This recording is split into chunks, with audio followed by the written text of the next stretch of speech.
kawan kita ada yang meninggal waktu masih remaja, ada yang meninggal masih anak-anak, bahkan ada yang meninggal waktu masih bayi. Ya. Kawan saya sekelas habis merantau dari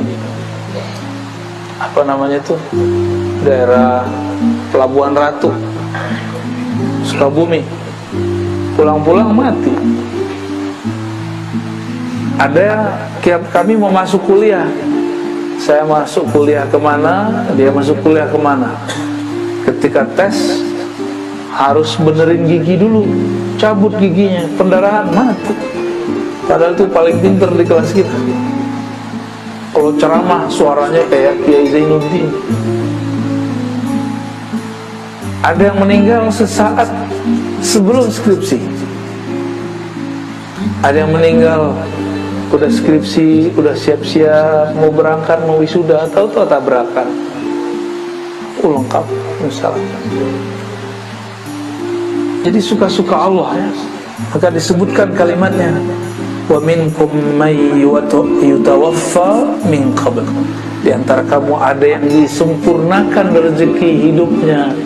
Maka wafat bahasa Arab itu artinya wafaur rizq, disempurnakan, dihabiskan rezeki fisiknya. Itu disebut dengan wafat. Jadi wafat itu bukan bahasa Indonesia, wafat itu bahasa Arab. Ya, wafa, ya, aufu bil uqud, sempurnakanlah janjimu, transaksimu. Nah, yutawaffa yang disempurnakan, yang dilengkapkan. Apa yang dilengkapkan? Yang dicukupkan rezekinya. Jadi nggak usah khawatir masalah rezeki. Kata Nabi SAW, la yamutanna ahadukum, tidaklah kamu mati hatta yustawfa rizquh, sampai rezekinya disempurnakan ya. Sampai rezekinya itu habis. Artinya apa? Sebenarnya tidak ada orang akan ketukar rezeki, tidak ada. Kalau faham begini, ada nggak iri dengki? Nggak ada. Takut nggak mati? Ngapain takut lagi? Emang udah bagiannya, udah jatahnya. Ya, udah jatahnya. Walitablugu ajalan musamma, dan supaya kamu sampai kepada ajal. Nah, jadi ajal itu bahasa Arab, artinya time, waktu. Musamma, yang sudah disebutkan, itu secara harfiah. Musamma juga berarti yang sudah ditinggikan. Maka umur itu ada umur biologis, ada umur akal, ada umur qalbu, ada umur ruh. Itu beda-beda. Umur fisik ya itulah. Sekarang berapa Ustaz umurnya? 41. Jujur sekali Ustaz. Udah matang. Udah matang. Udah kayak telur digoreng matang. Belum syuyuk, aman. Ada apa dengan 40? 40 itu ya umur matang. Orang sudah mulai berpikir, saya sudah tua ya gitu. Saya udah lama juga ya hidup, mau ngapain lagi hidup gitu. Ada orang sebelum umur fisiknya 40, dia sudah mikir begitu. Saya buat apa ya hidup di sini? Umurnya masih 13 tahun, masih 15 tahun, masih 21 tahun. Nah, orang-orang begini, dia sudah 40 tahun secara kolbu sebelum fisiknya. Kalau 40 tahun akal ya kemampuan intelektual, kemampuan, kematangan akal pikiran. Ya pasti beda lah orang yang kuliahnya S1, S2, S3. Tapi itu baru normatif. Banyak kok orang yang S3 tapi nggak mateng juga banyak. Jadi jangan tertipu oleh gelar-gelar ya. Itu kan cuma formalitas. Udah lihat belum sarjana itu pengen dihargai kesarjanaannya? Gue loh dokter, gue loh magister, saya loh sarjana. Oh banyak kan gitu. Ternyata kerjaan dia nggak sesuai dengan gelarnya, tapi masih pengen dihargai gelarnya. Oh banyak kan begitu. Dia sedang menjadi bukan dirinya sendiri. Umurnya qalbu adalah kematangan dalam melakukan zikrullah. Karena zikir qalbu itu membuat seseorang tenang.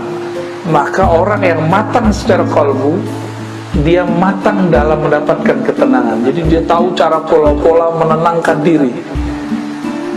Ya. Ada orang udah doktor atau udah direktur atau sudah matang lah, tapi ketika ada masalah dia nggak bisa menenangkan dirinya. Ya. Dia nggak bisa menenangkan dirinya, gampang panik. Nah, orang-orang seperti ini berarti kolbunya belum matang, gampang panik, gampang rusuh. Ya. Hati-hati loh, jangan gampang rusuh, jangan gampang rusak-rusuk, itu mempengaruhi orang sekitar kita.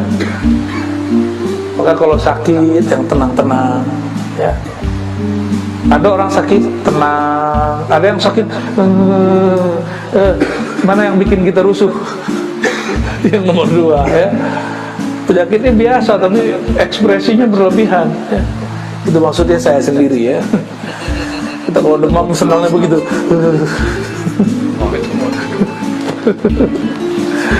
Baik. Tapi saya juga mau menjelaskan hal yang lain di sini. Tadi ada umur ruh itu ma'rifatullah. Ajal musamma, ajal waktu musamma yang sudah dinaikkan. Nah, di mana saja ajal itu, waktu itu dinaikkan, ditentukan. Maka ada ajal luh mahfuz, kita sebut ajal takdir. Ya, ajal takdir ini itu lewat kehendak Allah. Namanya kudrat iradat, kekuasaan dan kehendak Allah. Itu kata kuncinya kun. Hendaklah engkau menjadi ada, maka jadilah ia ada. Jadi mengalir dalam diri kita fayakun. Kalimat Allah kun fayakun. Umur ini menjadi umur fisik, umur akal. Ini tertulis di Lauh Mahfuz. Tapi ada yang ini bisa dirubah dengan doa, geser dikit aja. Atau hujan, ada namanya doa mengalihkan hujan. Kalau bahasa kita kan pawang. Pawang itu nggak horor-horor amat. Rasulullah itu ahli pawang hujan. Ya, bukan hanya menjauhin hujan, datangin hujan juga. Jadi suatu kali ada orang datang kepada Rasulullah SAW. Apa kata mereka? Wahai Rasulullah, kami pacaklik, tolong doakan hujan. Hadis Sahih Bukhari Muslim. Nabi lagi khutbah, maka Nabi langsung angkat doa. Ya Allah, turunkan hujan. Bener, hujan gak berhenti-berhenti. Kan dia doanya begitu. Coba kalau dia doa, wahai Rasulullah, doakan turun hujan yang bermanfaat bagi kami. Nah, itu beda tuh. Ini mintanya, wahai Rasulullah, tolong doakan turun hujan yang banyak untuk kami. Turun Pak, gak berhenti-berhenti. Ini Nabi doa lagi Jumatan. Jadi hari Jumat langsung jadi istisqa. Hujan turun seminggu. Kira-kira kalau tuh hujan gak berhenti selama seminggu, apa yang terjadi? Banjara yubanjiru, kebanjiran. Pasir baru tadi. Banjir itu. Maka datanglah utusan yang tadi kepada Rasulullah, mengatakan, wahai Rasulullah, banjir. Akhirnya Nabi lagi Jumatan, ini ridanya tadi dipakai di kanan, sekarang dipindah ke kiri. Ini simbol. Jadi doa itu kadang ada simbol-simbolnya. Ke hari Jumat pertama dari kanan ke kiri, sekarang dibalik dari kiri ke kanan. Allahumma hawalaina wa ala alaina. Ya Allah, nah itu pawang tuh, alihkan hujan dari kami. Hujannya bukan berarti hujannya nggak ada, hujannya pindah. Takdir hujannya turun, iya, tapi dia beralih, gitu aja bedanya. Dia beralih ke hutan kah, ke padang pasir kah. Nah, takdir kita itu bisa digeser, tapi nggak bisa hilang. Ya, maka ada orang yang seharusnya sudah mati, digeser, kena lah keluarganya meninggal. Sebegitu.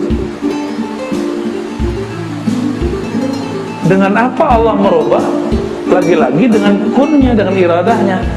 Innama amruhu idza arada syai'an ayyakula lahu kun fayakun.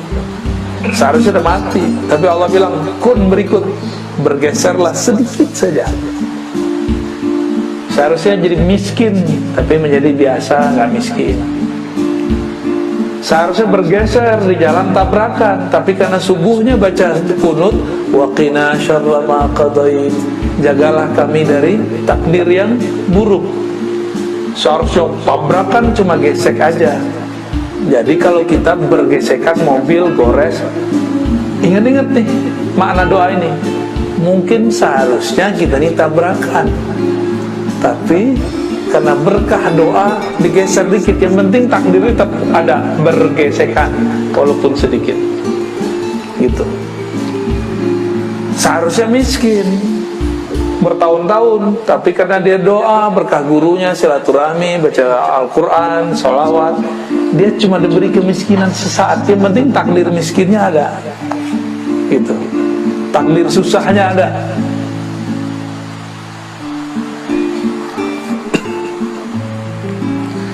Ini takdir boleh disebut takdir luh mahfuz. Apa artinya luh mahfuz? Luh mahfuz, luh artinya papan, tapi bukan papan ya, tempatnya luh, lembaran atau tempat menulis takdir-takdir manusia, dan itu mahfuz, itu dijaga langsung oleh Allah.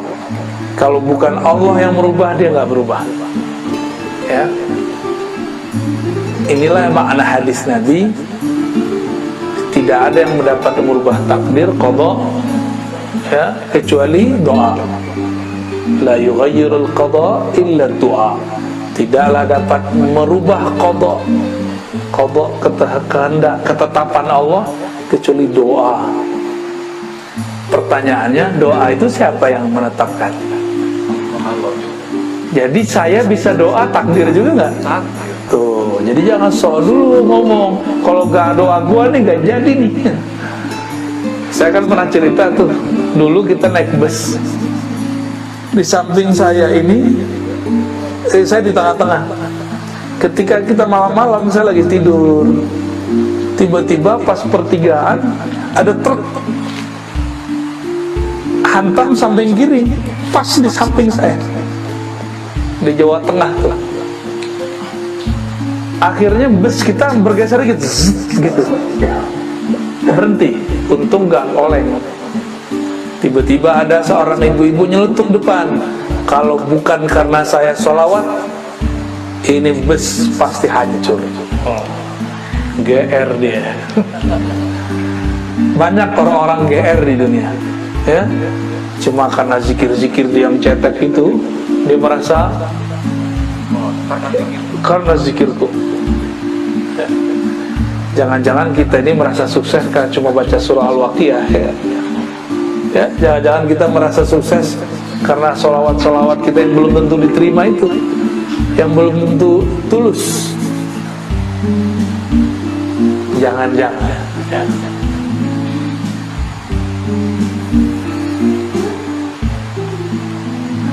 Maka ada takdir yang lain. umur umat Nabi Muhammad, kata Nabi, umur ummati ma baina 60 ila 70. Umur umatku hanya antara 60 sampai 70. Ini hadis sahih nih. Maaf nih Pak Haji Koko, udah berapa Pak? 68. Tuh udah bonus sudah. Udah banyak bonus Bapak. 68 bonus. Dulu sekelas ya. 68, antum 41 dan jauh ya. Ada lebih bawah lagi tuh.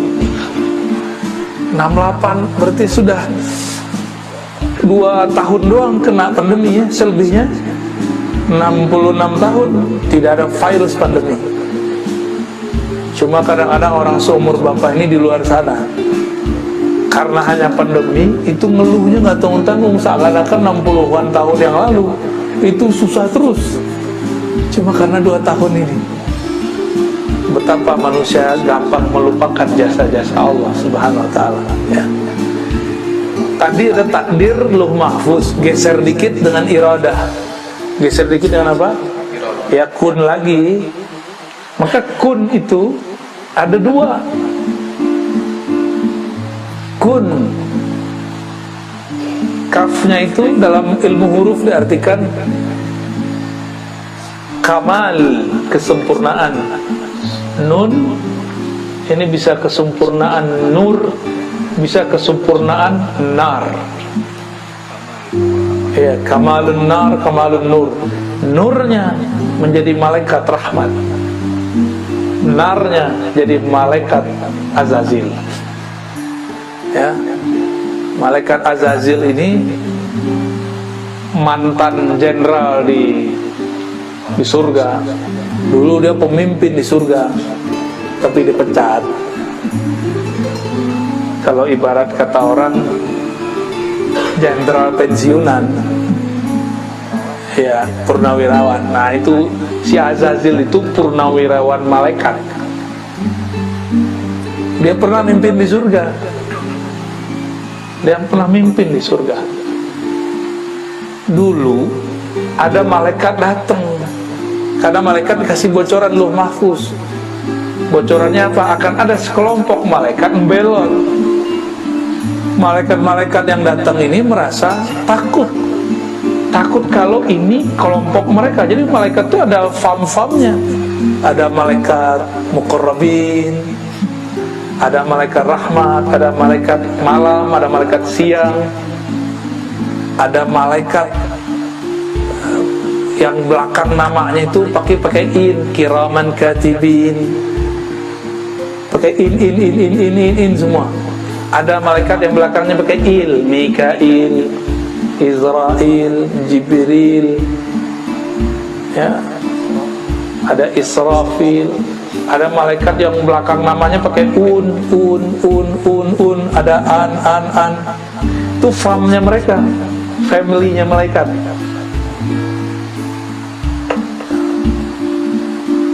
Nah, malaikat-malaikat ini datang kepada jenderalnya malaikat zaman itu, panglimanya, pemimpinnya, datang minta doa. Karena si malaikat yang ini nih, yang di tengah surga ini, zikirnya paling banyak, ya, zikir paling banyak, doa paling mantap. Apa ada kata mereka? Wahai Azazil, doakan kami. Katanya di Lauh Mahfuz ada sekelompok malaikat akan belot. Apa kata si Azazil? Baik, aku doakan kalian dapat hidayah. Ya, hadakumullah. Semoga Allah memberi kalian hidayah. Tapi dia lupa mendoakan dirinya. Ya, seperti kelompok-kelompok yang sekarang sama aja, ngomong belagu amat. Allah yahdik, ya. Semoga Allah beri hidayah kamu. Hadakumullah. Kalau doa itu mulai diri kita dulu. Hadaniyallah wa iyyakum. Semoga Allah beri hidayah aku dan kamu. Gitu kalau doain orang, ya. Jangan hanya orang yang didoain. Si iblis ngerasa saya bakal selamat dengan zikir saya. Maka kalian saya doakan berkah zikir ini selamat. Saya nggak perlu doa, aku nggak perlu doa ya. Kalian aja minta doa kepada aku. Jumawa dia mulai merasa berjasa, karena memang banyak urusan-urusan surga itu beres sama dia. Azazilnya rapinya bukan main, sayapnya sangat banyak, jumlahnya sama dengan jumlah sayap Jibril. Seandainya nih mereka nggak berubah, itu Azazil lah yang jadi pembawa wahyu ke muka bumi. Cuma ada satu kekurangannya. Apa kekurangan dia? Dia nggak sholawat ya. Jibril sholawat. Dia ngira apa? Ngapain sholawat? Zikirku udah cukup kok dan sempurna. Itu dia. Jibril dan kelompok dia semua bersolawat. Maka disebutlah salawat Jibril sallallahu alaihi Muhammad. Itu yang dipandang oleh Sayyidina Jibril hanya nur. Jadi Sayyidina Jibril nunggu lama sekali, baru Allah izinkan ia melihat nur. Maka dia berselawat sallallahu alaihi Muhammad ya. Ternyata ada takdir lain ya. Kita dulu kalau belajar sifat 20 ada namanya jaiz. Tapi jaiz versi ahli sifat 20 dulu agak beda dengan ahli ma'rifatullah. Kalau versi sifat 20 tar siang bisa hujan, bisa tidak hujan gitu.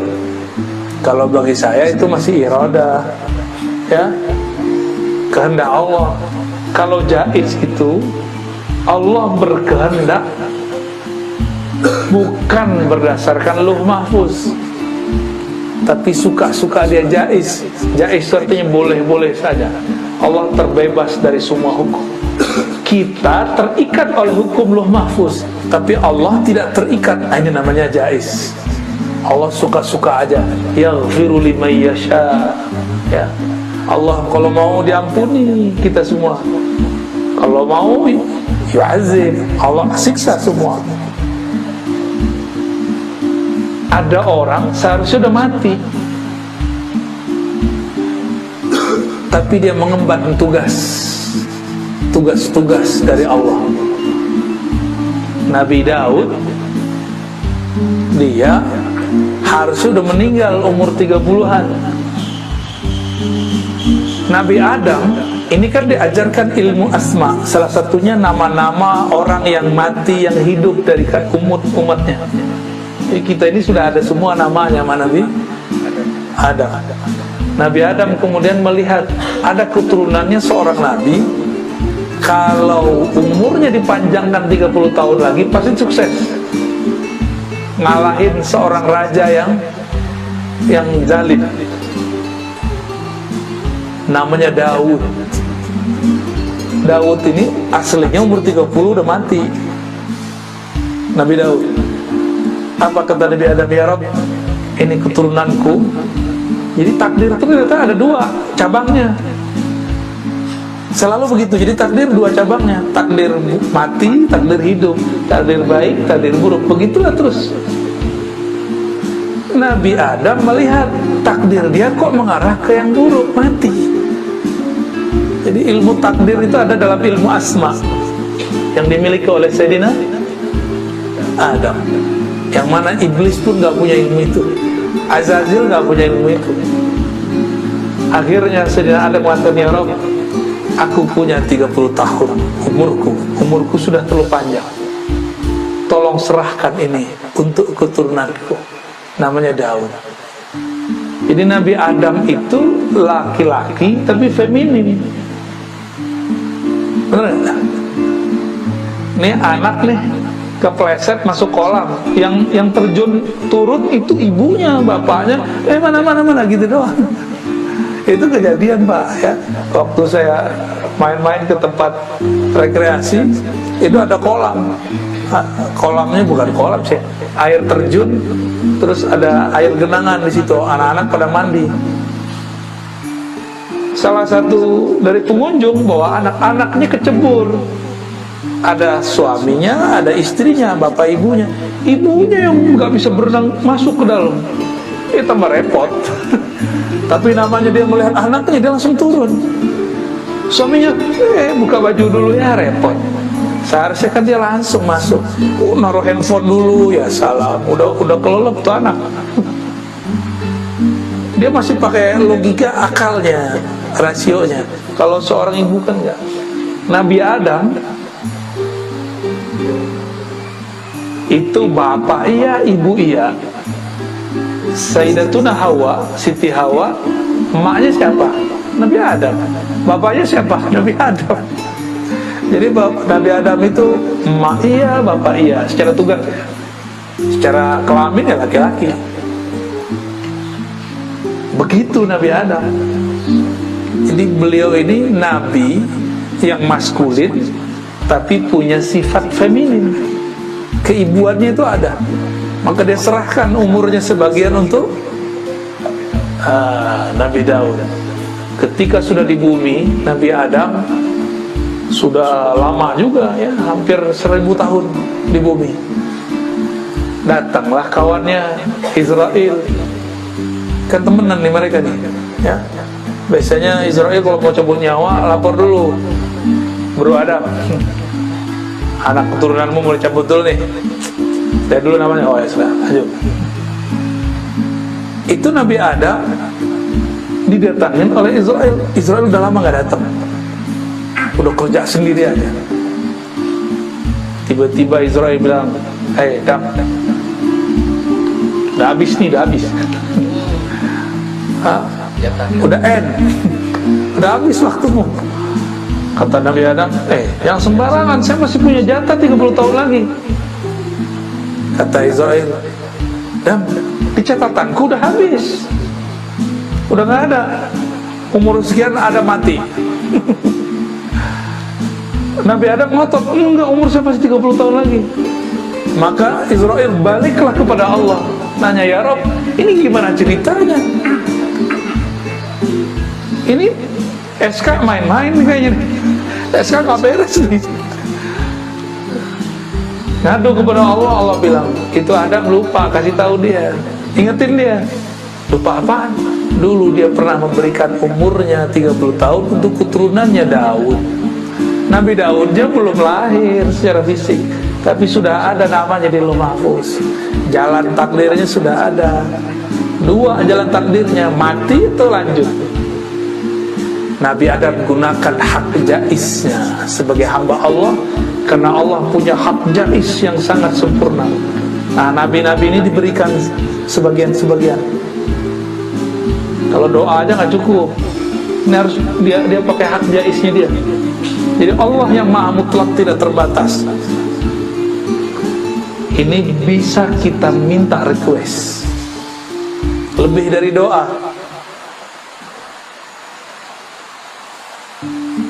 Diingatkan Nabi Adam, dulu kamu di surga, kamu mengatakan 30 tahun umurku diberikan kepada Daud. Anasita, apakah engkau lupa? Nabi Adam ingat-ingat. Oh ya, baru Nabi Adam ingat, tuh gue udah ubanan, udah kuriput, umur udah hampir 1000 di bumi. Berarti waktu di sorga, 1 hari di sorga sama dengan 1000 tahun. Jadi Nabi Adam itu umurnya udah ribuan tahun sebenarnya, tapi tetap lebih tua Iblis, Azazil, 80.000 tahun, lebih tua. Akhirnya Nabi Adam mengatakan, sudahlah, walaupun saya sudah 30 tahun udah ngasih, saya masih pengen panjang umur. Tuh, enak kan jadi Nabi Adam? Yang penting gue hidup gitu. Jadi beliau gak mau tahu. Maka digunakan lagi hak jaiznya yang kedua kalinya. maka Allah panjangkan umurnya 30 tahun. Lah balik lagi itu takdir yang lama. Tapi takdir Nabi Daud tidak dicabut. Jadi dia tetap dapat umur 30. Berarti Nabi Adam dapat umur 60 tahun. Kira-kira begitu. Berarti takdir itu ada rate-rate-nya. Untuk orang-orang mukmin kayak kita nih biasa mungkin berubah dengan doa. Tapi kalau kayak Nabi Adam, Nabi itu bisa negosiasi, bisa kuat-kuatan sama Israel. Bisa Pak. Jadi kalau wali Allah yang spesial, kan wali ini pewaris para nabi. Kalau ada wali mewarisi Nabi Adam, oh bisa tengkar sama Israel, tengkar mulut. Ada yang tengkar fisik, Nabi Musa, hadis Imam Bukhari, hadis sahih. Israel datang, mukanya bukan muka Israel yang dulu, tapi muka jagoan. Apa kata dia? Musa, ajalmu sudah datang. Tapi Musa nabi, tapi beliau lagi gak konsen nih. Biasa kalau konsen tahu nih orang, nah ini orang beneran atau malaikat tuh dia tahu. Ini gue lagi sibuk. Kata si orang yang datang ini, saya mau cabut nyawamu. Kira-kira gimana Ustaz? Ada orang datang bilang, gua habisin nyawa lo. Nanti dulu, kayak jawara aja keluar.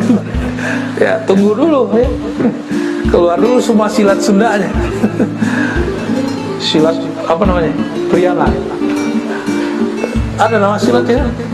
Banyak silat sih di tanah Sunda ini, banyak silat. Silat lidah ya.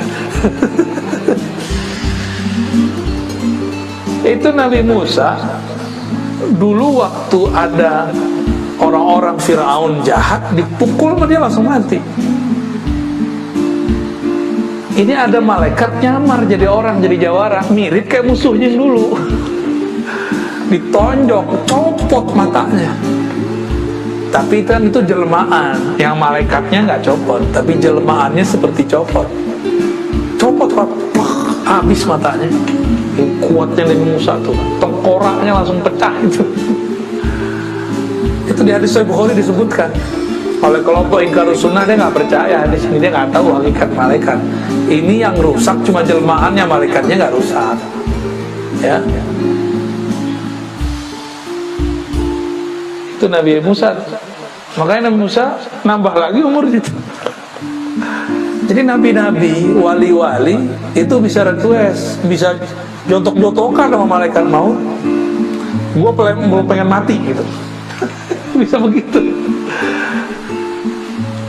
Wali itu nggak mau mati, sama dengan nabi nggak mau mati. Berarti ada tugas yang belum selesai. Tugasnya dari Allah. Berarti si malaikat maut pakai SK Lauh Mahfuz.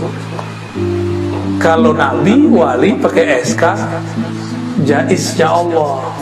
Jaiznya Allah isinya rahman, rahmat, kasih sayang. Ar-Rahman 'alal 'arsy istawa. Dan takdir itu tertulisnya bukan di Lauh Mahfuz, tertulisnya di Arasy. Jadi takdir arsyiyah, ada takdir Lauh Mahfuz. Lauh Mahfuz di atas langit ketujuh. Kalau Arasy di atasnya lagi, dan Arasy mencakup alam semesta. Ada lagi takdir yang di atas itu, masih panjang, itu suka-suka Allah ya. Jadi Allah ini nggak boleh diatur siapa-siapa. Misalnya nih, udah ada takdir ditulis, Allah nggak terikat dengan takdir itu, kita yang terikat takdir itu, gitu. Orang-orangnya Allah, bahasa Arabnya ahlullah. Orang-orangnya Allah, keluarganya Allah, dia nggak terikat dengan Lauh Mahfuz, dia terikatnya dengan jaiznya Allah. Jaiznya Allah itu ada bentuknya syafaat, ada bentuknya hadiah. Tapi hukum sunatullah kan tetap nggak boleh berubah, dia cuma geser doang. Jadi kalau ada orang seharusnya mati, digeser, mungkin pindah, mungkin ada yang kena samping kiri kanannya. Ini bukan hanya dengan ilmu kun nur, tapi ada yang kun nar. Pernah dengar tumbal nggak Ustaz? Tumbal tuh nar deh. Dia pakai kun juga, pakai nar. Biasanya orang kalau menyembah setan, mau bikin rumah, mau bikin villa, mau bikin resto, mau bikin usaha, dia mengabdikan diri kepada setan.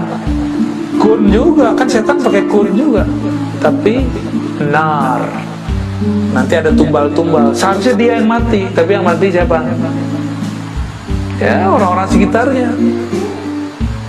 Tuh, dalam ilmu setan aja ada dialih-alihan, apalagi dalam ilmu nur. Gitu, ya. Ini kita sekedar membuka-buka sedikit aja nih, biar selama ini yang kita sudah tahu ternyata bagian dari rangkaian ilmu kun. Ya. Ada seorang ibu di sana, di Tangerang Selatan. Suaminya udah gak bangun-bangun beberapa hari, koma. Dia belum siap suaminya pergi, suaminya mati. Maka dia sholatlah waktu duha dengan rakaat yang dia udah gak tahu lagi udah berapa rakaat. Dalam sujudnya dia nangis terus, ya Allah, aku belum sanggup ditinggal suamiku. Ya Allah, ya Allah. Oh, semuanya lengkap dia baca. Itu sholat mungkin ada 11-12 rakaat kali. Selesai sholat, assalamualaikum, suaminya manggil, Neng. Apa tuh yang terjadi? Sebenarnya orangnya takdirnya belum mati, tapi penyakitnya yang berat, yang tadinya panjang seharusnya panjang menjadi pendek. Nah, ini kalau doa kita masih kuat. Oleh karena itu, dokter misalnya nih bilang sembuh dengan ini harusnya 3 bulan udah lewat nih, tapi banyak kok yang udah 3 bulan masih hidup-hidup aja. Kawan saya divonis bayi janin di perut istrinya nggak mungkin lahir normal, nggak mungkin kata dokter. Akhirnya dia datang ke semua guru, semua kiai, semua orang yang menurut dia soleh, minta didoain istrinya lahir normal. Ya. Apa kata dia? Ini anak doa. Ini anak doa. Orang dia minta doa lebih dari 40 kiai. Gak tahu mau doa kiai mana lah yang makbul. Itu bisa terjadi begitu. Hati-hati yang doanya makbul, ntar kayak iblis, sok berjasa. Ntar kayak ibu-ibu tadi, kalau nggak kena saya hancur nih. Ya. Ini dia lupa bahwa dia bisa zikir itu karena anugerah dari Allah Subhanahu wa ta'ala. Jadi ini yang disebut ajalan musamma. Jadi ajalnya ada ajalul mahfuz, ada ajal rahmatullah, rahmat kasih sayang Allah yang kita sebut jaiz. Ya, suka-suka Allah itu. Seharusnya 313 lawan 1000-an, kalah atau menang? Hukum takdir mana yang bisa menyebutkan 313 bisa ngalahin ribuan orang? Gak ada. Mau digeser takdirnya kemana gak bisa. Gak bisa. Peralatan mereka lengkap, jumlahnya banyak. Kalau dalam kitab-kitab kan cuma 1000. Tapi kalau ngikutin politik zaman itu gak mungkin 1000, bisa lebih banyak dari itu. Bahkan dalam hadis dikatakan jin kafir aja ikut perang. Ikut perang semua. 313. Dongeng apa ini? Kata kawan. Masa 313 bisa ngalahin ribuan orang? Itu pakai apa? Pakai jaiznya Allah. Kenapa pakai jaiznya Allah? Karena 313 itu ahlullah, orang-orangnya Allah. Makanya Nabi ngomong, i'malu ma syi'tum fa innallaha qad ghafara lakum. Kamu buat suka-suka lah, Allah pasti ampuni, karena keluarganya Allah kok. Kalau keluarganya Pak Haji nih, datang cucu nyolek-nyolek binatang, pingsan binatangnya, dimarahin nggak? Ada ngerusak-ngerusak apa pohon dipatah-patahin. Cuma kalau tamu, oh, minta ganti rugi. Benar nggak? Hukum luh mahfuz tertulis. Nah, rusak ini ganti sekian, ya. rusak fasilitas, wastafel dipatah-patahin. Kadis ya. Tapi kalau yang merusak cucu gimana? Gimana Pak sih? Ya sudahlah, dipeluk-peluk paling. Itu baru keluarga orang di bumi. Zahirnya sama kesalahannya dengan orang yang pendatang, tapi sikap kita beda. Ini ahlullah, Rasulullah. Karena Nabi sudah nggak ada, la nabi yang min ba'di. Maka ilmu-ilmu para nabi terdahulu nggak boleh hilang, maka pewarisnya harus muncul. Mereka lah 313 itu 313 tadi. Kalau mereka hidup sebelum Rasulullah jadi Rasul semua. Tapi mereka kan hidupnya setelah Rasulullah muncul. Maka statusnya bukan sebagai Rasul, statusnya sebagai wali. Jadi keluarganya Allah itu ada dua. Satu siapa? Nabi dan Rasul. Dua, wali. Habib bagaimana? Ya Habib kalau nggak jadi wali ya nggak jadi keluarga Allah. Sayyid kalau nggak jadi wali nggak jadi keluarganya Allah.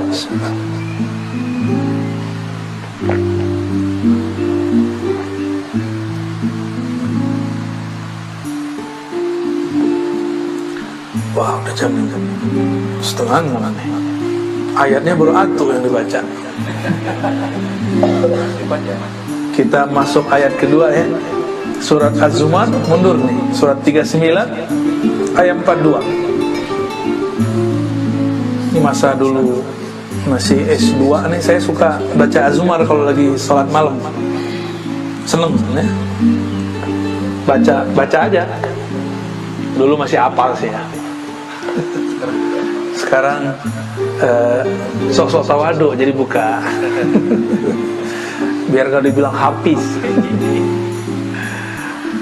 Allahu yatawaffal anfusa hina mautiha. Allah lah yang mewafatkan jiwa-jiwa, anfus, ketika dia mati. Maut, mati itu berpisahnya roh dengan badan. Orang tidur rohnya misah. Rohnya udah misah. Ya hati kalau mau tidur ya, jangan hobi tidur, tuh mati tuh. Wallati lam tamut fi manamiha. Dan Allah lah yang mewafatkan jiwa-jiwa yang tidak mati dalam tidurnya. Berarti ada mati dalam mati, ada hidup dalam mati. Ini kita bagi dengan istilah yang lebih gampang. Ada wafat, ada mati. Tolong dibedakan. Ya, ada wafat, ada mati. Wafat itu rezekinya Allah sempurnakan hari itu. Kapan rezeki kita hari ini cukup? Kalau kita sudah tertidur. Berarti rezekinya sudah mau habis. Gitu. Jadi rezeki harian. Rezeki harian.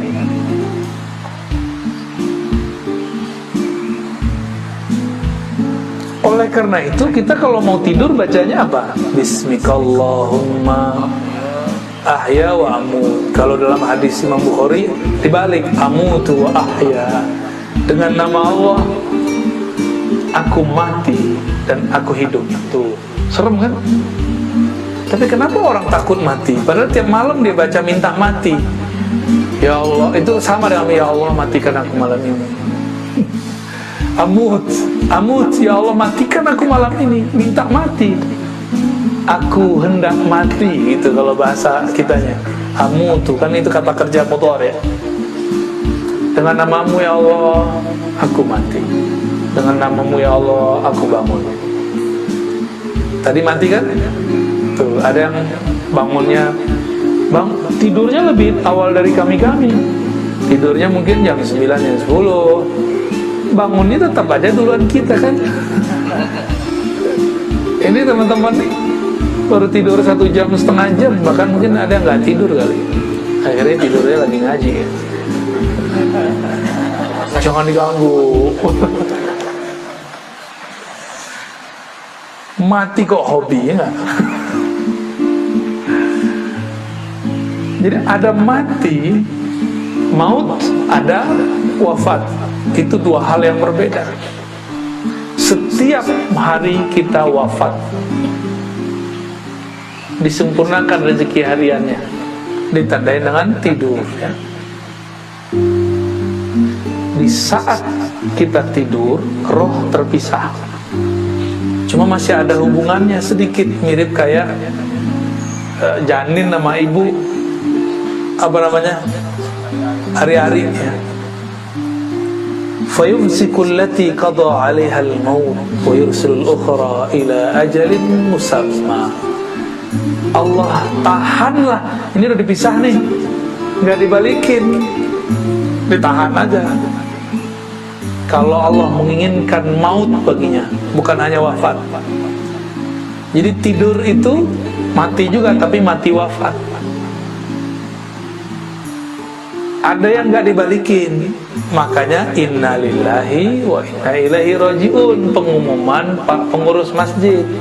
Padahal belum tentu dia rajiun, dia baru innalillah, belum rajiun. Rajiun mah enak, pulang ke Allah. Kalau pulangnya ke neraka, kalau pulangnya ketemu mungkar nakir, belum pulang dia.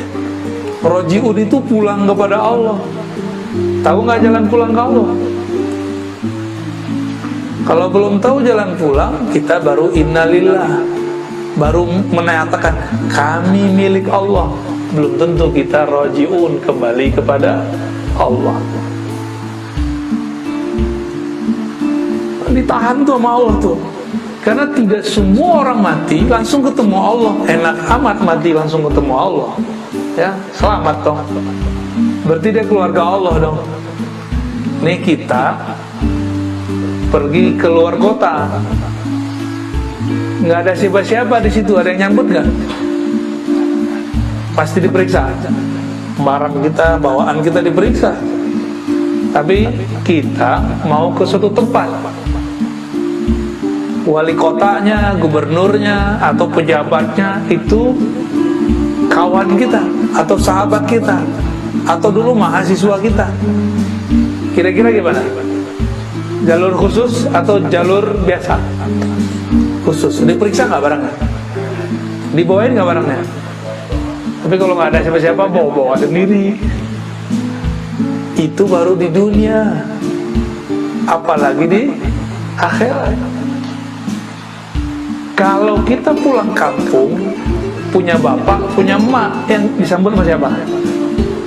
Bapak mama kita yang nyambut. Punya saudara-saudara kita yang jemput.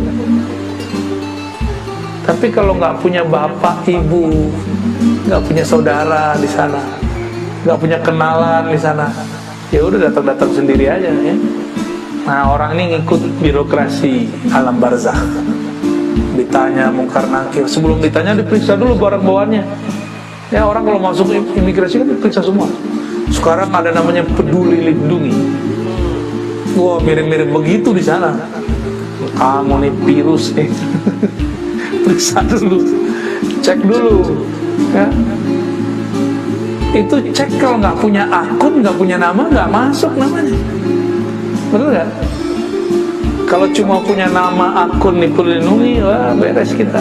Tapi kalau kita punya nama lain, guru, ya, anak, pejabat, nama itu kan nama semua. Gubernur, presiden, itu kan nama-nama juga tuh, nama tambahan. Jangan mantan, kalau mantan ntar biasa lagi, ya. Jadi ketika seseorang wafat tidur, ada ruhnya yang dikembalikan, namanya bangun sadar. Ada yang tidak dikembalikan, namanya kematian.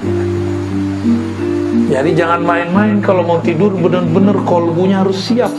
Siapa tahu nggak balik-balik, ya. Jadi ntar jangan tidur kecuali nyebut nama Allah. Niat, ya, semoga Allah menggerakkan kita sebelum tidur, kapanpun itu, tidur dalam namanya.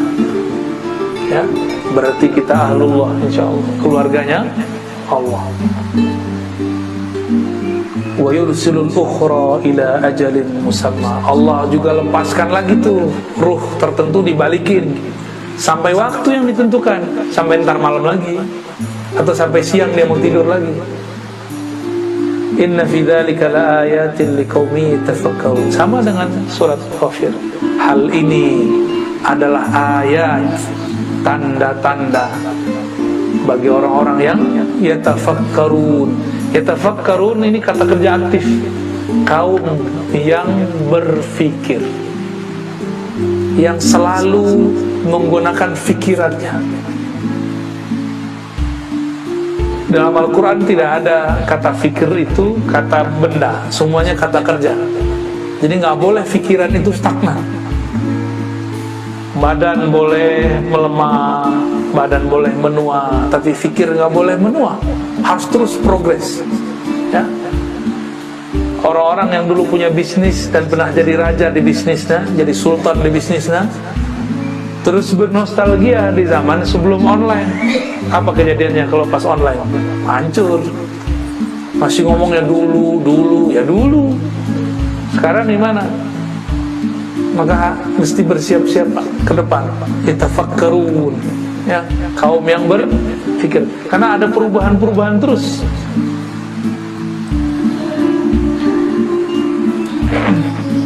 Jadi cara untuk mati husnul khatimah mudah. Ada dua. Satu, kenal dulu sama yang nyabut. Ya, yang nyabut ini ada yang menyuruh nyabut, ada tuh petugasnya, dua tuh. Kenal sama dua-duanya kalau bisa. Lebih afdol kalau kenal sama yang nyuruhnya. Oh, enak tuh, ya. Allah bilang, ya, kan Allah yang nyabut. Maka disebutlah pencabut nyawa itu wakil. Dalam surat Sajadah itu disebutkan mereka wakil. Ya. Ada kan ayatnya? Ya. Ada kalimat malakul maut dalam surat Sajadah. Ya. Bacaannya kalau hari Jumat. Hah? Itu dia. Bacain gak usah. Ada kalimat wukila bikum. Diwakilkan. Berarti ada yang nyuruh dong. Yang nyuruh kan Allah. Allah bilang, nih keluargaku, ahlullah, cabut baik-baik ya. Gitu. Malaikat ini kan sama kayak militer langit lah. Apa kata panglima, apa kata raja, dia bilang siap, siap terus. Belum selesai udah siap aja. Siap dan siap aja. Ini kalau orang yang ngomong siap-siapnya nggak ridho nih dalam hati, dasar lu. Gua digaji mas siap, sama gaji nggak lengkap, nggak cukup gaji siap-siap doang. Kalau nggak ridho sama kerjaannya, ya, tapi kalau ridho sama kerjaannya dia senang-senang aja. Tapi yang mau dicabut musuhnya Allah. Apa kata Allah? Udah tarik aja, nggak mau paksa. Kita nyaksiin kan ada orang ditangkap nggak mau, ada kan? Tarik aja. Dia ngoceh macam-macam. Kata petugasnya, nanti aja Pak ngomongnya di sana di kantor. Kira-kira begitulah modelnya. Itu modelnya. Tapi ada juga yang sandiwara Pak, kita kan nggak tahu. Pura-pura ditangkap ada juga. Kita nggak tahu dia ini pura-pura ditangkap atau tangkap beneran. Ada orang yang pura-pura mati ada juga. Jadi jangan heran, kami punya sanad hadis. Itu di sanad hadis ada orang umur 500 tahun. Itu gimana mau cerita? Ternyata dia dilihat orang udah mati berkali-kali, hidup lagi. Di sini mati, nggak lama di kampung sebelah dia muncul. terlihat sama orang mati, dia nggak mati. Ini nggak khurafat loh ya. Di Malaysia, di Lombok, kejadian ada orang dimasukin ke lahat, pas masuk hilang. Ada yang pas di kerandanya, dipegang nih udah nggak ada. Lalu udah jemput langsung sama Allah. Atau dia ada tugas baru, mungkin bertugas lagi dia. Nah, inilah rahasia takdir sebenarnya. Kalau mau takdirnya dipanjangkan, terima tugas dari Allah. Harus ada tugasnya. Jangan pernah ngomong, ya Allah tugasku sudah berakhir. Ya Allah udah capek, udah begini-gini mulu. Tunggu aja. Ya. Kalau ada orang nih, dia sudah mau ditangkap, zahirnya ternyata ini orang nyamar, ditangkap nggak dia? Pas ditangkap lepasin lagi, akhirnya begitu. Malaikat maut kan nggak tahu urusan ruh yang hakiki, dia cuma tahu nyambut doang. Tugasnya ruh dia nggak tahu. Ada ruh yang punya tugas-tugas rahasia. Secara jasadiah, takdir dia udah habis, ditangkap oleh malaikat Israel, udah mati nih. Ternyata ruhnya masih punya tugas, dibalikin lagi, Pak. Itu yang kejadian di beberapa tempat ya. Ada itu orang-orang begitu. Saya dulu nggak ngerti sampai belajar hukum jaiz tadi. Ada hukum lauh mahfuz, hukum takdir, ada hukum jaiz. Ternyata masuk ke hukum jaiz. Jadi jangan heran nanti di akhir zaman akan muncul yang aneh-aneh. Ada orang umur 700 tahun masih hidup. Itu muncul tuh. Ada yang ribuan tahun. Yang ribuan tahun siapa kira-kira?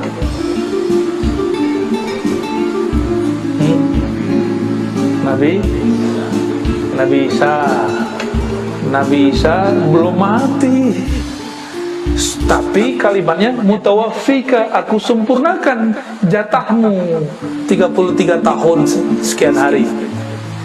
Diwafatkan sudah, dimatikan belum? Ya, ahli tafsir ini masih debat-debat aja ya kan. Susah amat nih, loading amat sih kalian. Ini loh ayatnya jelas bahwa wafat beda dengan mati. Dia belum mati, wafat sudah. Wafat artinya disempurnakan hak dia waktu di bumi sampai 30 tahun. Sekarang hak dia di langit 2. Dan wajahnya, umurnya masih muda sekali, 33. Pas turun muda banget. Kenapa dia masih dipanjangkan Allah? Dia masih ada tugas. Tugas dia, takdirnya Dajjal di tangan dia. Maka Allah panjangkan Sayyidina Isa. Gitu. Gimana kira-kira? Mulai connect. Ternyata ada dalilnya semua. Ini bukan barang baru, ini barang yang sudah lama tersimpan, baru sekarang dibuka-bukain sama ulama kita. Ya. Saya kan cuma bantu-bantuin aja bukainnya. Sebelumnya sudah ada yang bukain. Tapi ini dibukanya dulu bukan jam-jam segini, dibukanya jam 1 malam. Antum lagi ngorok, kita buka-bukain begitu. Iya, nggak buka film porno, kita enggak. Ya, kita buka film sono. Ya. Film-film langit yang kita buka. Orang tengah malam nonton yang jorok-jorok, yang bumi-bumi lagi, syahwat-syahwat lagi. Ya, nggak naik-naik ya. Kalau jasad ini sih pengennya begitu. Tapi kalau ruh kan nggak mau begitu. Nabi Khidir juga belum. Ada orang yang nolong Nabi Isa saat lagi mau eksekusi. Itu Nabi Khidir, Pak. Itulah makarnya Allah. Fallahu khairul makirin. Si Dajjal nyamar jadi Yudas Iskariot. Nyamar dia. Allah kirimlah samaran keluarganya. Dikirimlah Sayyidina Khidir Balya bin Mulkan. Gak disebutkan, Antum baru dengar ceritanya kan? Oh, itu buka yang di sana tuh, Pak. Ashabul Kahfi, kok bisa selamatnya? Kok bisa sekarang goanya gak ketahuan? Di mana sih goanya? Orang Yaman bilang ada, orang Turki juga bilang ada, orang Yordan juga bilang ada. Kan bingung kita yang mana? Yang mendekati sebenarnya Yordan itu mendekati. Karena mereka ini pengikut Nabi Isa. Yordan kan Syam, dekat sekali dengan Syam, bagian dari Syam malah. Syam ini kan 4 negara, Suriah, Palestina, Yordan, Lebanon, Lubnan, ya. Itu di sana tuh, maka besar kemungkinan itu di Yordan. Kita udah datang ke bukitnya, cuma ketutup kan. Kalau orang jualan VCD di situ, udah ke zamannya masih jualan aja VCD kan. Ini ada bangunan gitu kan? Belum tentu. Ya mungkin Allah simpan kali. Wallahu alam di mana.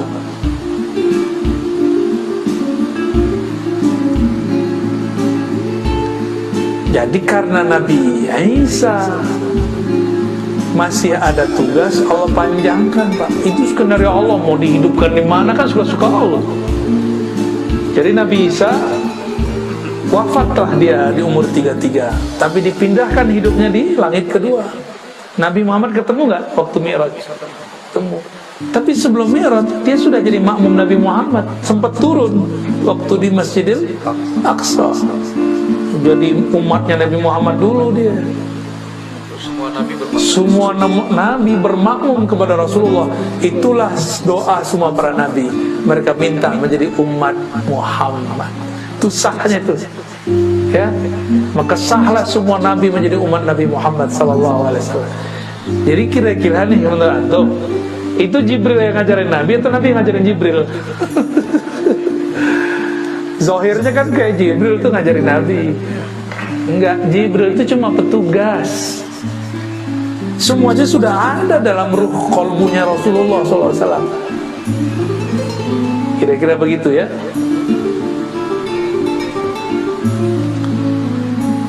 Oh, ini kalau diceritain panjang lagi nih. Kita skip dulu lah.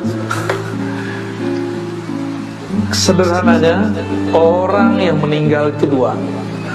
Satu memang takdirnya habis, yang kedua tugasnya habis.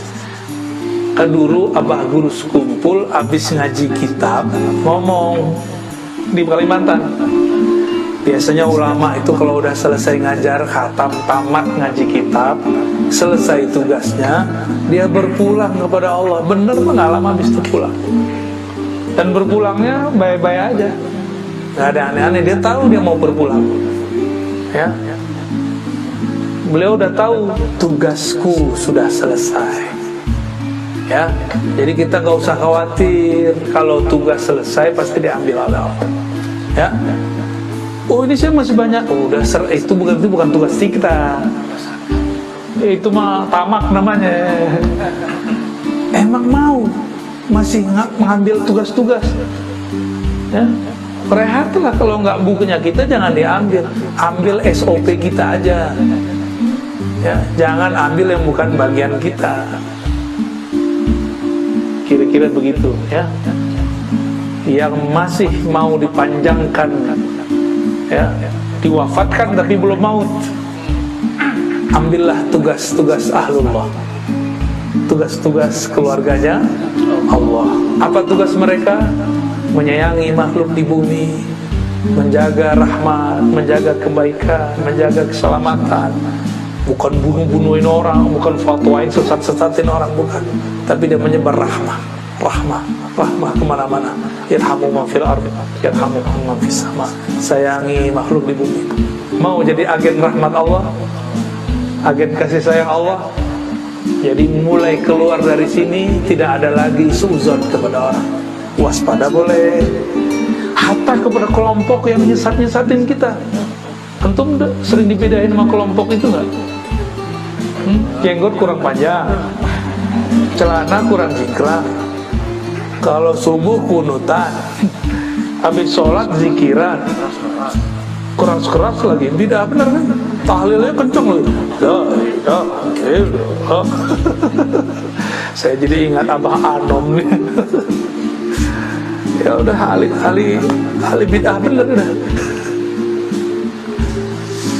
Bapak Ibu yang mulakan Allah, jamaah subuh yang sedang kedinginan. Maka atas dasar itulah Imam Syafi'i melazimkan doa kunut. Ini rahasia doa kunut. Jadi sir doa kunut ada di waqina syarrama qadait. Oh, saya nggak mazhab Syafi'i, nggak apa-apa, kan ada hadisnya, amalin aja. Mau nggak ngamalin itu? Ya coba apalin ya. Allah madina fi man hadi. Tengahnya itu yang paling penting ini. Waqina syarra ma qadai. Jagalah kami dari ketetapan yang buruk. Ya, ini yang mau kita jaga terus. Maka saya kalau masih ingat saya pada mazhab Syafi'i, saya biasanya berkunut. Kalau kamu yang lama enggak. Ya saya berkunut ya. Katanya di kota Bandung susah cari masjid kunut. Ya. Di Lembang di mana? Banyak ya? Wah, Bandung sama Lembang beda ya? Beda mazhab ya? Berarti kalau cari kunut, ke Lembang, ini curhat hafalan nih. Di kota Bandung susah nyari kunutan, ya? Ya udah ke Lembang aja sekali seminggu ya. Baik, kira-kira itu yang dapat saya sampaikan. Simpulkan aja sendiri ya. Bingung gitu, kebanyakan tuh ayatnya. Ini baru 2 ayat. Ini penafsiran kita masih tafsir, kita mixkan tafsir riwayat, tafsir makulat dengan tafsir isyarat. Kita mixkan. Jadi 3 model tafsir. Ya. Barangkali itu yang dapat saya sampaikan. Kalau ada yang mau diskusikan, kalau masih ada waktu silakan. Sarapannya jam berapa? Ada lah ya. Maka yang dari masjid dulu, barangkali ada yang mau disampaikan. Boleh langsung berdekatan, biar kebenaran. Biar berisik. Boleh. Oh, itu ada mic di belakang.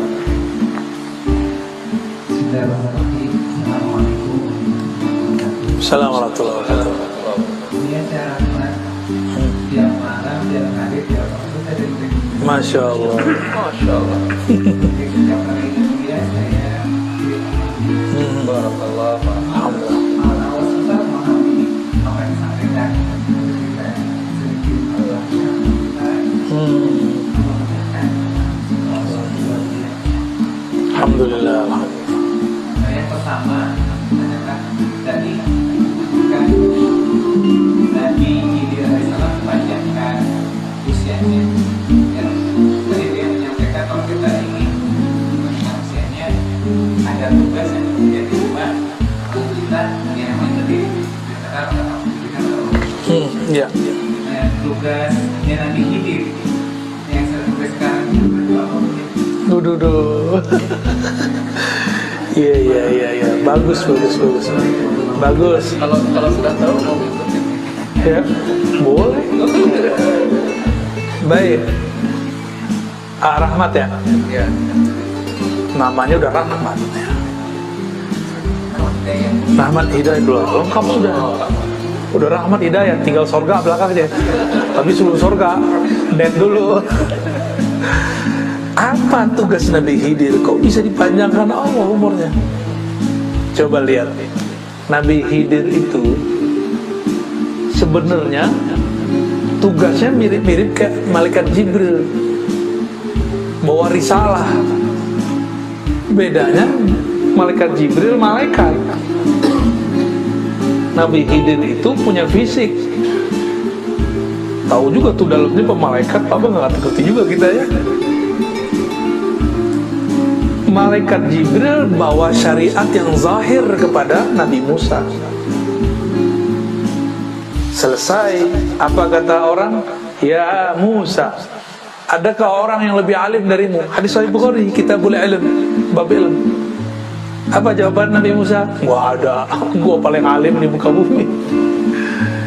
Turunlah wahyu, kan beliau ini bisa berkalam dengan Allah.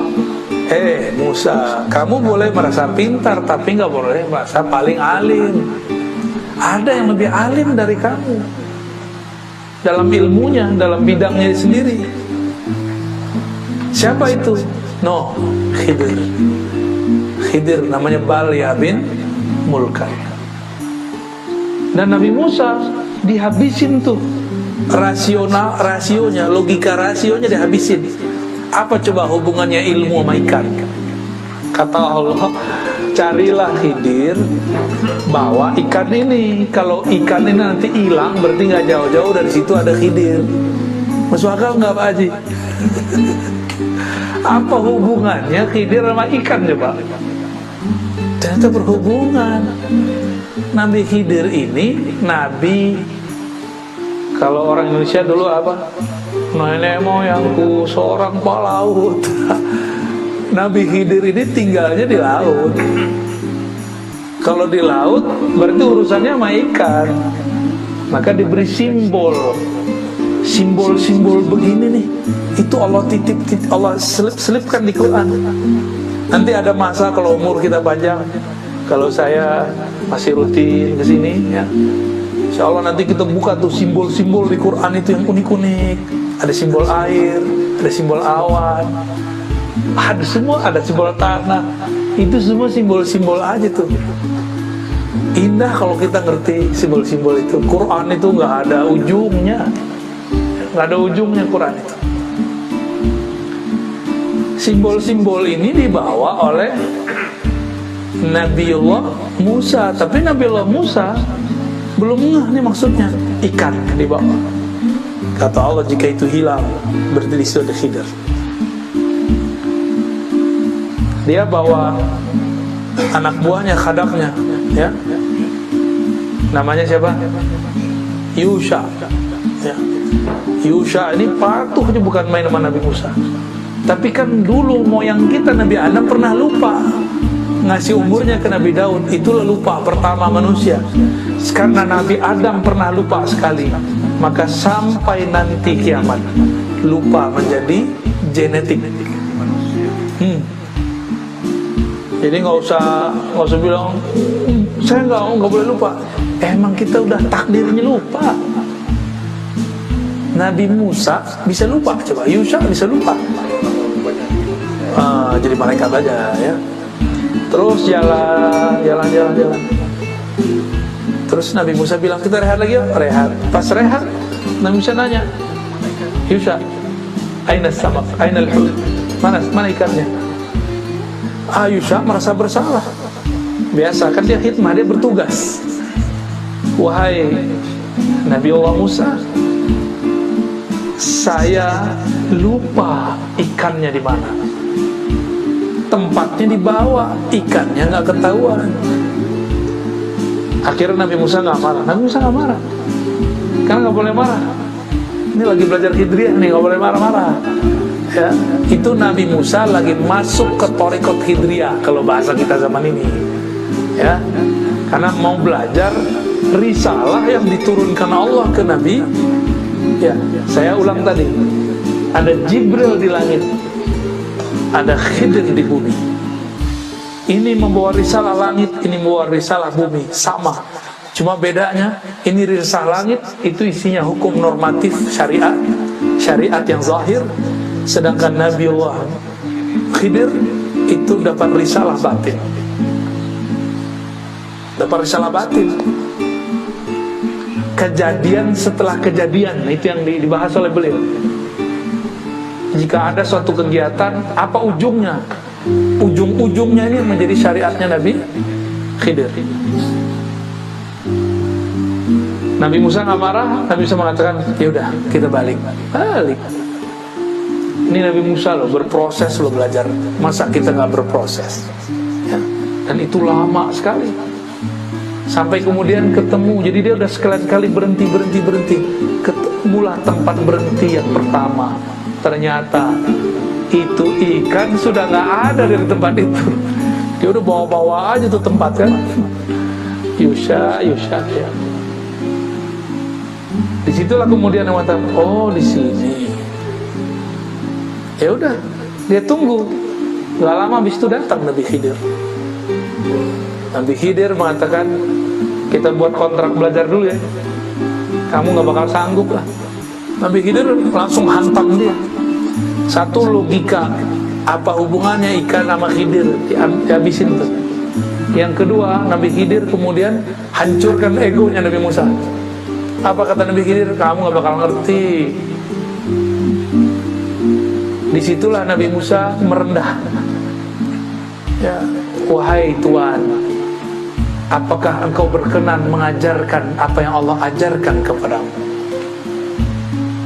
Nah, dibuatlah kontrak belajar. Oke, jangan ingkar kepadaku. Nah, inilah ilmu Khidiriyah. Ilmu Khidiriyah itu jangan gampang ingkar. Ini dikit-dikit beda dikit udah bid'ah, dikit-dikit udah sunnah, dikit-dikit haram. Gimana mau memahami rahasia-rahasia Khidiriyah? Cuma beda kunon sama kunon aja rame ya. Cuma beda zikir jahar gak jahar aja rame. Gimana mau memahami Khidiriyah? Gitu. Paham? Mulai nih ya. Sudah mulai nih. Nabi Musa sempat akan berpikir suuzon kepada orang. Ini yang mau dipapas, mau dihabisin oleh Nabi Khidir. Beliau ketemu anak kecil dibunuh. Apa kata Nabi Musa? Nabi Musa kan seorang qadhi, hakim, sekaligus penyidik. Oh, dulu lengkap semuanya kerjaan beliau. Nyeletuk, biasa, udah nyidang orang berkali-kali ya, jadi kayak pesilat, jurusnya udah otomatis nyeplos sudah. Hei, kenapa engkau membunuh nafsan zakiyah, jiwa yang masih kecil, masih suci? Nabi Khidir langsung, tuh kan, gue bilangin ente gak bakal paham, gak bakal sabar, gak bakal sanggup. Nabi Musa kemudian, oh ya maaf. Berarti Nabi Musa, ini pelajaran buat kita semua. Jangan menghukumi berdasarkan yang terlihat. Lain yang dilihat, lain kejadian sebenarnya. Berikut besok. Nah, itu bukan besok. Di kisah yang saya dapat dari guru-guru saya, itu bukan 3 kejadian itu. Antara satu kejadian ada kejadian kecil-kecil. Dan itu lamanya 6 tahun perkiraannya.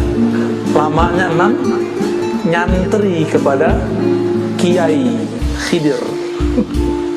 Kiai Musa nyantri ke Kiai Khidir.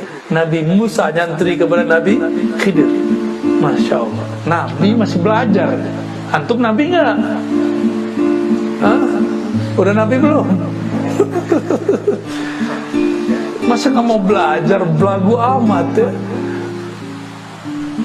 Saya kan kuliah kan dulu, kuliah akal, kolbunya udah kuliah belum, ruhnya udah kuliah belum, talqinnya nanti ya, belum sekarang. Sabar dulu ya. Saya talqin tuh ngitung ahwal kolbu aja, nggak bisa dibuat-buat. Kadang sekali ketemu jadi, kayak kita kemarin ke Kalimantan. Ternyata itu murid abah guru semua, mereka udah biasa. Jadi jangan dibanding-bandingkan sama antum, orang berhijrah kemarin sore. Ya. Sabar. Kalau ikut talqinnya online kemarin jadi juga. Dapat berkah. Amin. Nyambung. Cuma kan belum dapat ketemu fisiknya. Ya. Nabi Khidir di saat berikutnya menghancurkan kapal-kapal. Berikutnya bantuin orang tapi nggak minta upah. Nabi Musa ingkar terus. Nah, ini yang mau dihancurin nih. Jadi yang ingkar-ingkar itu sisi gelapnya Nabi Musa, sisi Bani Israilnya dia. Ini yang mau dihancurkan oleh Sayyidina Khidir. Ingkar suuzon, komentar sebelum selesai, komentar sebelum paham. Dia belum paham udah komentar. Nah, berarti ini masih Musawiyah dia. Musawiyah pra-Khidriyah. Tapi kalau Musawiyah ba'da Khidriyah, oh cakep bukan main, sempurna sudah. Selesai sekian tahun itu yang disimpulkan jadi 3 kejadian besar. Apa kata Nabi Khidir? Musa, mungkin ini pertemuan terakhir kita. Ya, hadza firaqu baini wa bain. Ini pertemuan terakhir kita. Menggigil tuh Nabi Musa. Gurunya udah nggak tahan, diingkari mulu sama muridnya. Sebel loh Pak kalau ada murid ngeyel-ngeyel gitu. Bener sebel. Kalau orang nanya mana dalilnya, kita masih oke. Masa sih? Sebel kita dengerin gitu. Masa sih begitu? Maka kadang-kadang antum nih sama istri, digituin sama istri, pasti emosi. Apa? Masa sih? Gitu ya. Jadi kalau suami istri debat jangan pakai masa sih ya, itu ingkar namanya. Nanyanya, kok gitu sih? Gitu boleh. Emang harus begitu? Nanyanya tanya konfirmasi, jangan tanya ingkari. Jangan istifham inkariyah. Ya, jangan pertanyaan kayak menyudutkan gitu. Pertanyaan ingkar syak. Paling gak enak loh ngelayanin orang begitu. Paling gak enak ya. Saya paling sebel ngomong begitu. Berarti sisi nafsiyah kita masih ada. Dijelaskan oleh Nabi Khidir, itu anak pertama yang kita bunuh. Itu bukan saya, bukan urusan saya, bukan min amri. Dia itu kalau gede akan menjadi asbab orang tuanya kafir. Karena orang tuanya soleh, ada perintah dari Allah, selamatkan nih keluargaku. Gitu, diselamatin. Terus dikisos nggak? Kan seharusnya dikisos. Hukum Nabi Musa dikisos. Kalau dengan menyelamatkan ini dikisos nggak? Maka ada hukum kaku normatif, ada hukum yang tidak normatif. Kalau ditilang sama Pak Polisi, jangan galak-galak.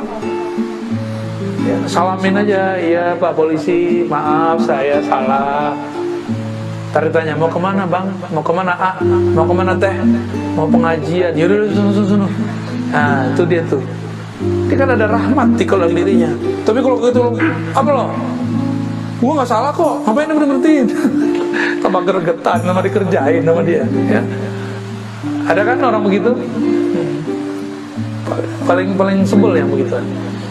Nabi Khidir karena tugasnya ngerjain Nabi Musa untuk merontokkan syaknya Nabi Musa, merontokkan rasa dia lebih alim, merasa alim. Jadi tugas risalah Nabi Khidir apa? Menghancurkan sisi nafsiyah. Apa arti nafsiyah? Penyakit-penyakit, tabiat-tabiat kedirian, keegoan. Nah, kita ini punya tabiat-tabiat buruk tuh. Hati-hati ya. Ini harus disembuhkan lewat ilmu Khidriyah. Lalu coba sebelumnya itu kapal dihancurin. Itu kapal milik para suami. Kalau kapalnya berlayar di laut, ada perompak, semuanya pasti dibunuh. Kalau orangnya mereka berlayar semua, matilah semua suami-suami, maka istri-istri menjadi janda.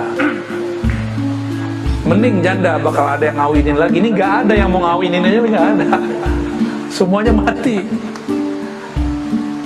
Maka takdirnya digeser. Jadi ilmu Nabi Khidir tadi tidak ingkar, menghancurkan syak, menghancurkan nafsiyah. Yang keempat, menggeser takdir. Jadi takdir bisa digeser. Takdir bisa seharusnya Indonesia ini udah hancur Pak dari kemarin. 2019 udah kayak Taliban gitu udah kayak Afghanistan, hancur udah. Perang saudara gitu, udah kayak Suriah seharusnya 2019 kemarin. Ini kalau ngitung takdir Pak, ngitung takdir. Lah kok yang bertarung satu jadi presiden, satu jadi menteri, itu kan aneh. Itu takdir apa itu? Itu kalau nggak paham Khidriyah nggak ngerti. Kalau nggak ada wali-wali Khidriyah di sini, wali-wali yang punya ilmu hidriyah di bumi ini, di negeri kita Nusantara ini. Indonesia sudah jadi Irak, sudah jadi Suriah, sudah jadi Libya, lewat sudah. Maka kita bersyukur walaupun hidung pesek-pesek begini, ada wali Pak di antara kita. Ya, ada wali di negeri ini. Mereka lah paku-paku bumi. Mereka lah pagar-pagar negeri. Ya. Jadi jangan lagi ngeluh jadi orang Indonesia, jangan lagi pakai puisi Khairul Anwar, aku malu jadi orang Indonesia. Itu kan kritik sebenarnya maksud beliau itu Khairul Anwar. Tapi orang salah paham, dikira kalau Anwar itu nggak nasionalis. Ya lagi-lagi gagal hidriyah. Kita nyebutnya hidriyah ya, hidir, biar gampang. Jadi apa ilmunya tadi? Satu, tidak ingkar. Nggak langsung ingkar sebelum selesai kejadiannya, terus hancurkan syak. Jangan gampang syak, ragu. Ketiga, menggeser takdir. Tuh kan horor kan. Pertanyaannya pertanyaan borongan sini, jadi panjang jawabannya. Jadi tugas beliau itu, dan tugas itu belum selesai sampai sekarang. Makanya beliau masih ada. Tapi beliau di zaman Nabi Muhammad ngomong, anta minal abdal, kamu itu abdal, aku ghausnya, aku kutubnya. Jadi di zaman wali-wali itu ada stratanya, ada wali ghaus, presiden para wali, ada kutub, itu gubernur-gubernurnya lah, raja-raja lah di bawah presidennya ini. Lalu ada abdal. Di zaman Rasulullah disederhanakan semua, cuma ada kutub, ghaus, lalu abdal. Abdalnya Nabi Khidir, ya, dan para sahabat-sahabat yang lain. Gitu. Jadi Nabi Khidir itu pernah jadi sahabat Rasulullah. Maka ahlul hadis yang mengerti ilmu ma'rifat memasukkan Nabi Khidir ke daftar sahabat. Nabi Muhammad punya korin, korinnya masuk Islam. Korin itu kan jin, jin itu nggak mati kalau dia nggak dibunuh. Korinnya beliau masuk Islam, sampai sekarang masih hidup. Itu kalau ada jin-jin mau masuk Islam, belajar sama korinnya Rasulullah. Ya, tahu tuh di mana korinnya. Itu kalau ada jin masuk Islam, ketemu murid Rasulullah langsung itu korinnya Rasulullah. Jadi sanadnya ke Rasul satu orang doang. Korin Rasul itu sanad torikot terpendek, torikot koriniyah. Kita kasih aja istilah-istilahnya biar gampang ya. Allah, ini udah mulai pegel nih tak. Ya lanjut, apa lagi?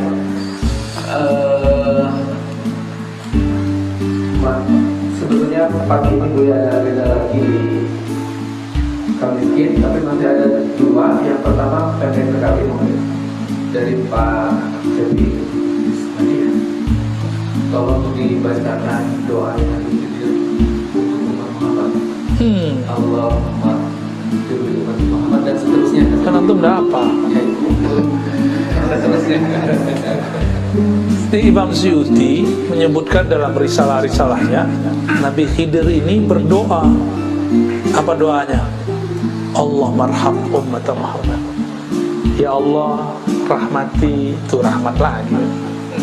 Sayangi umat Nabi Muhammad. Tuh penyayangnya Nabi Khidir sama kita kan? Ya Allah, sayangi umat Nabi Muhammad. Kita umat Nabi Muhammad kan? Dapat doa Nabi Khidir. Supaya nyambung, amalkan yang tadi, jangan gampang ingkar, terus jangan syak, hancurlah ego kita, ya.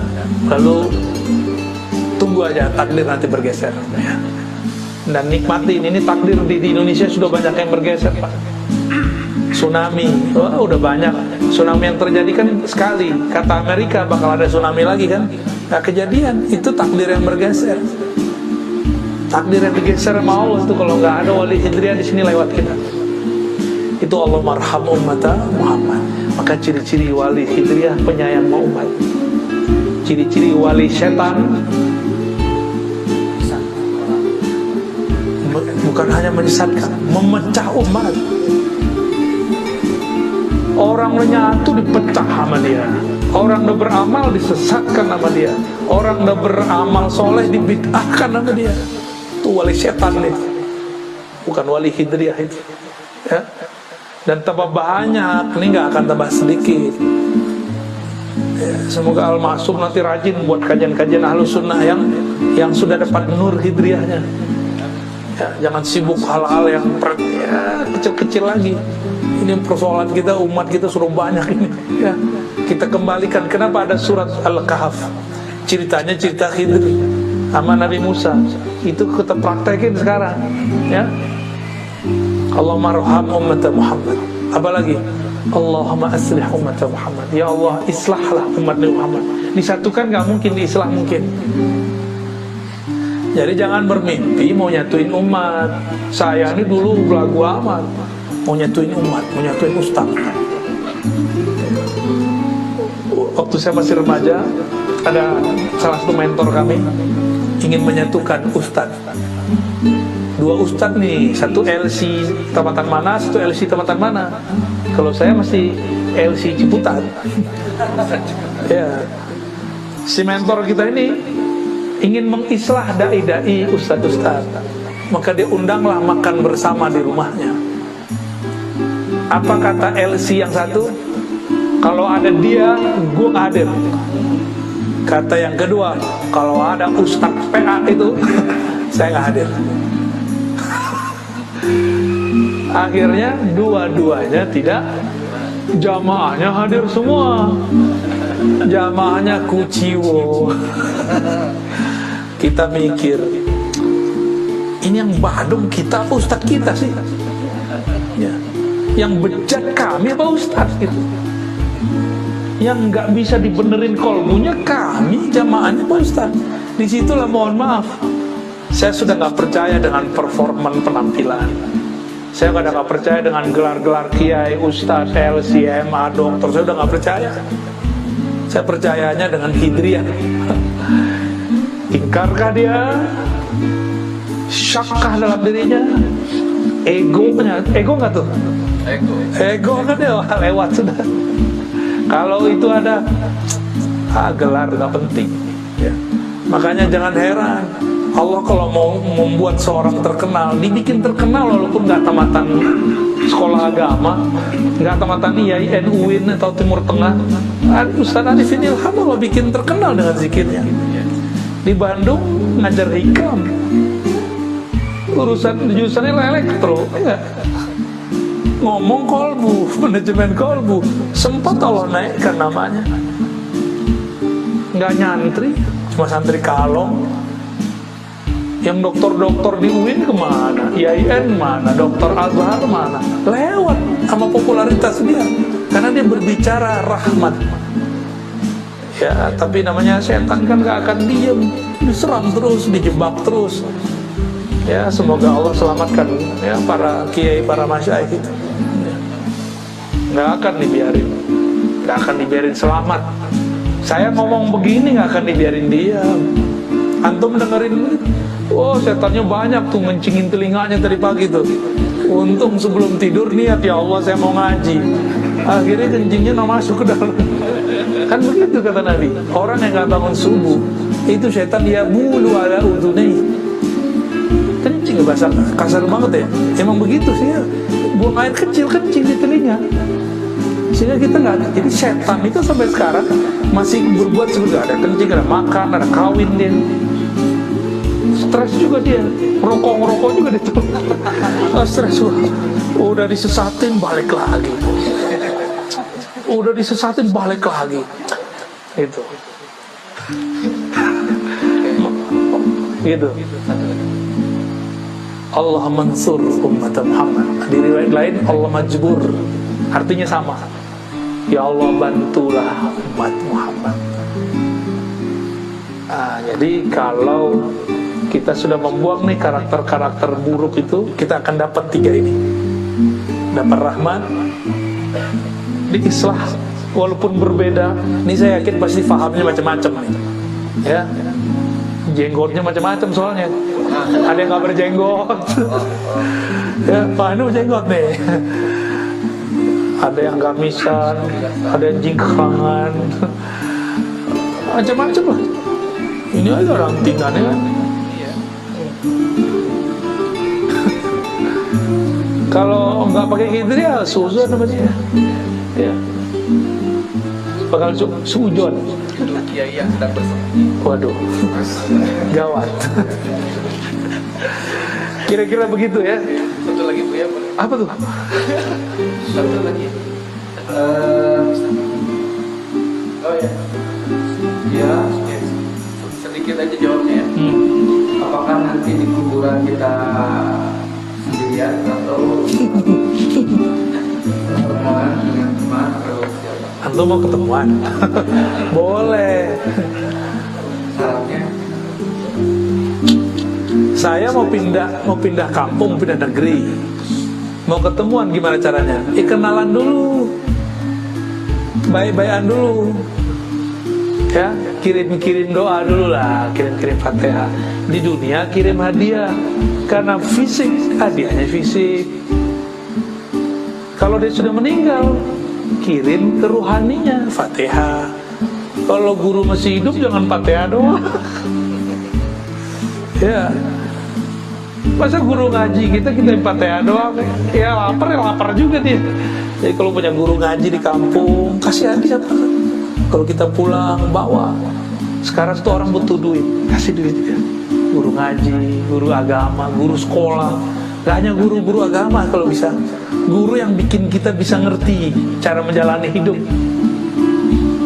Kalau dia berduit, gak usah kasih duit, mungkin kasih hadiah benda, barang. Ya. Tahadu, saling berbagi hadiahlah kamu akan saling mencintai. Itu guru orang kalau sering dikasih hadiah. Nih Ustadz nih dikasih hadiah seseorang, berkesan loh di hati. Pasti berkesan di hati. Teringat kalau doa, ya Allah orang ini baik sekali kepadaku, tolong lancarkan urusannya. Gitu. Aku gak bisa balas dengan materi. Ya Allah, Engkau yang bisa balas. Oh, kalau Allah yang balas kan enak banget. Ya, dia cuma ngasih materi. Ya Allah kasih materi dan imateri kan enak dapat doa orang soleh itu enak. Ya, tapi jangan syak.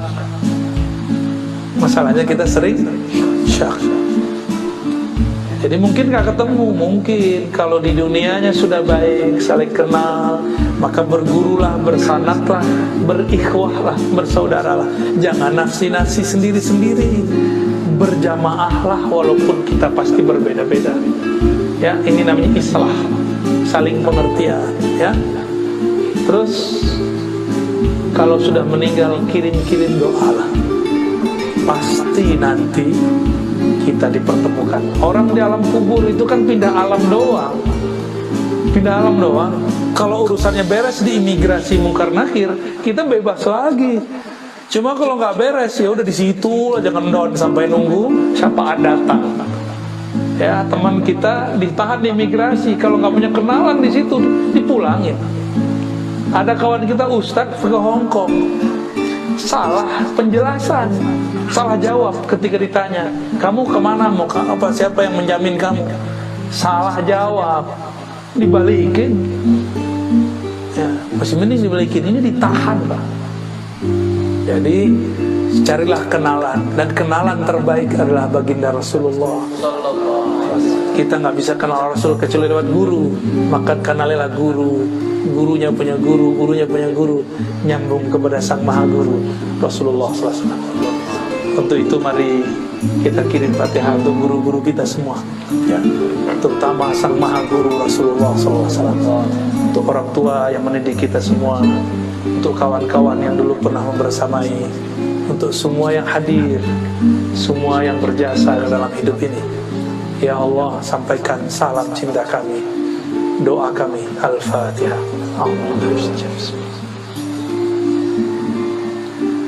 Ya,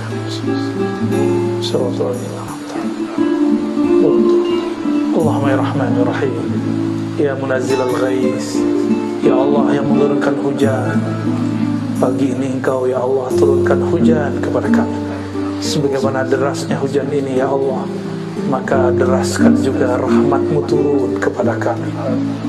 Ya Allah, pikiran kami banyak memikirkan dunia, kalbu kami tergadai dengan dunia, tapi Engkau ya Allah masih sayang kepada kami. Tambahkanlah sayang-Mu kepada kami, masukkanlah nama-Mu ke dalam kalbu kami, tembuskanlah cahaya sifat rahmat-Mu ke dalam ruhani kami, sehingga dengan rahmat-Mu kami mencintai umat-umat-Mu, menyayangi makhluk-makhluk. Ya Allah yang maha bercahaya, yang maha memiliki cahaya, hati kami gelap ya Allah, jiwa kami gelap ya Allah, masa lalu kami gelap ya Allah.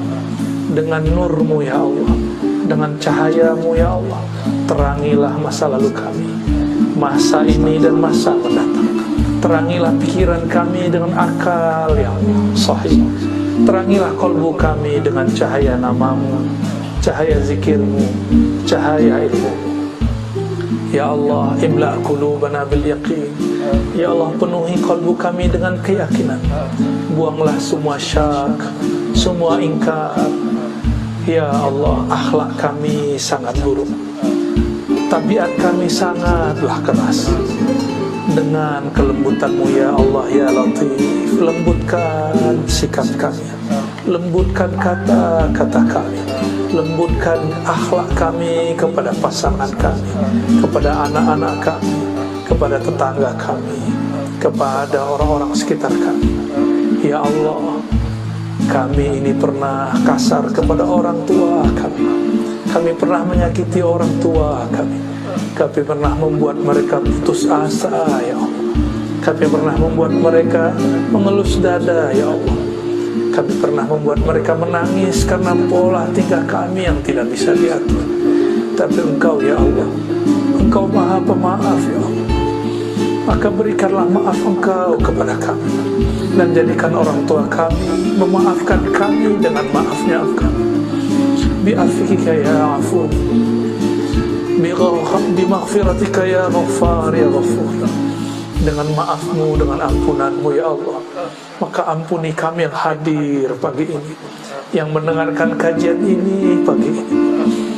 Ya Allah ya Sattar, aib kami banyak ya Allah, aib kami banyak ya Allah. Orang memuji kami soleh, memuji kami alim, memuji kami baik karena mereka memandang kebaikan pada kami. Sebenarnya kami menyimpan banyak aib ya Allah, menyimpan masa lalu yang gelap ya Allah, menyimpan maksiat yang sangat banyak ya Allah. Terima kasih Engkau telah menutupinya ya Allah. Tapi kami meminta ya Allah, jangan hanya tutup dari makhluk-Mu ya Allah, tutup juga semua kesalahan kami dari-Mu ya Allah, sehingga Engkau tidak memandang kami ini pemaksiat ya Allah, sehingga Engkau tidak memandang kami ini durhaka kepada Engkau ya Allah, sehingga Engkau tidak memandang kami ini hamba-hamba yang telah lari dari-Mu ya Allah. Fafirru ilallah, jadikanlah kami orang yang berlari, bersegera datang kepada Engkau ya Allah. Ya Rabb, neraka-Mu tidak dapat kami padamkan, tapi jika ada setetes air mata pagi ini, jadikan air mata itu dapat memadamkan neraka. Ya Rabb, jadikan kami yang hadir ini, kami yang mendengar ini istiqomah di jalan-Mu. Jika kami terjebak maksiat lagi, tarik kami untuk tobat ya Allah. Paksa kami tobat ya Allah, giring kami untuk taat ya Allah. Kami ridha ya Allah jika Engkau paksa kami untuk taat ya Allah.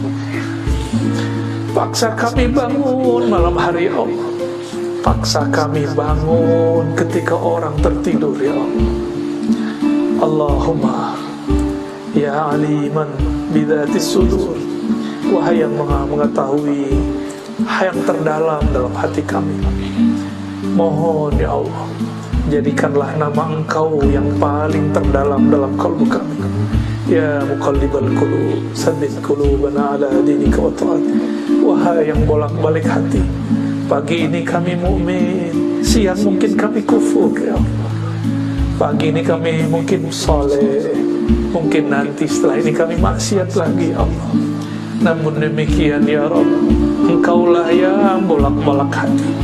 Tolong bolak-baliklah hati kami kepada kebaikan, kepada ketaatan yang berujung kepada husnul khatimah.